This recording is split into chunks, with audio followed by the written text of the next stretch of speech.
अब यहाँ हम दोनों तरफ n+1/2 से मल्टीप्लाई कर देते हैं, तो वैल्यू आ जाएगी n+1/2 lambda n² equal to -r⁻n+3+c1n+1/2 ये दोनों वैल्यूज हम लेफ्ट हैंड साइड शिफ्ट करवा देंगे, तो ये हमारे पास इक्वेशन आ जाएगी।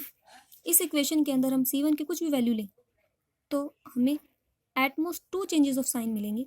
अगर हम c1 की वैल्यू पॉजिटिव ले लेते हैं तो हम देखते हैं कि हाँ साइन कितनी बार चेंज होगी, प्लस से माइनस एक बार और माइनस से प्लस दूसरी बार, 2 बार चेंज हो रहे हैं। अगर हम c1 की वैल्यू नेगेटिव लेते हैं तो यहाँ पे प्लस साइन हो जाएगा और साइन एक बार भी चेंज नहीं होगा।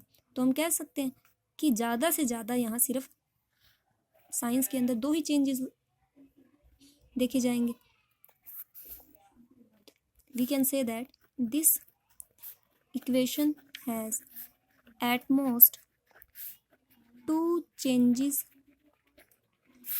of signs in coefficients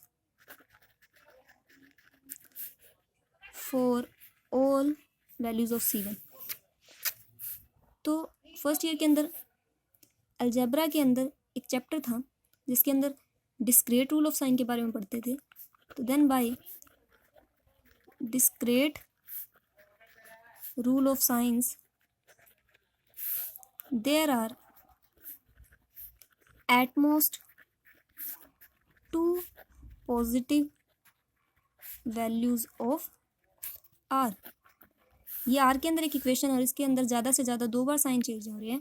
तो डिस्क्रीट रूल ऑफ साइंस के अकॉर्डिंग इसके अंदर r की ज़्यादा से ज़्यादा 2 ही पॉजिटिव वैल्यूज़ मिलेंगी हमें।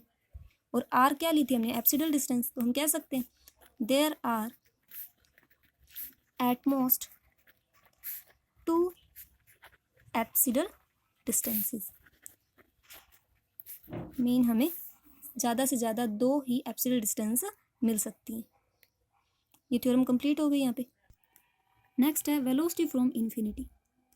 एज्यूम कर लेते हैं कि इन्फिनिटी पर कोई पार्टिकल है वो रेस्ट से मूव करना स्टार्ट करता है किसी सेंट्रल फोर्स के अंडर, और उस सेंट्रल फोर्स के अंडर वो पार्टिकल जो भी वेलोसिटी एक्वायर करेगा उसे हम बोलेंगे वेलोसिटी फ्रॉम इन्फिनिटी।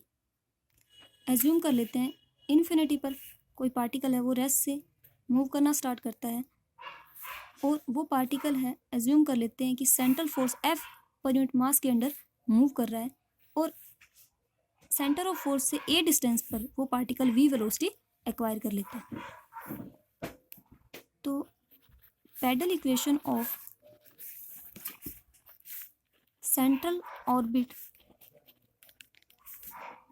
वो होगी h²/p³ dp/dr। ये सेंट्रल ऑर्बिट की पैडल इक्वेशन होती है। अब इसका यूज़ करके हम ये जो वेलोसिटी v है इसकी वैल्यू फाइंड आउट करेंगे।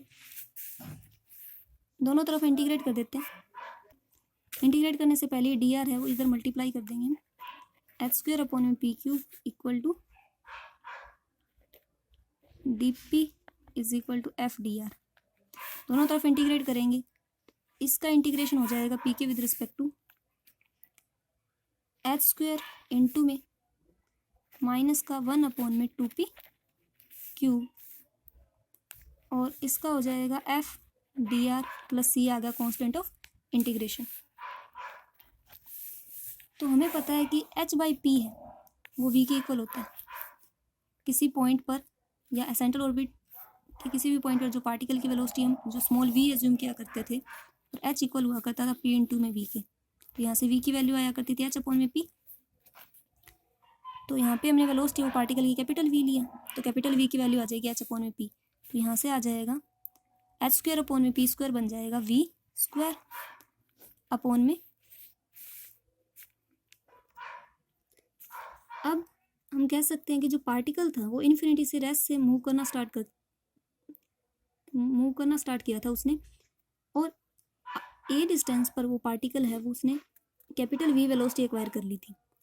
तो वेलोसिटी फ्रॉम इन्फिनिटी है वो इक्वल होगी integration infinity to a f dr into में -1।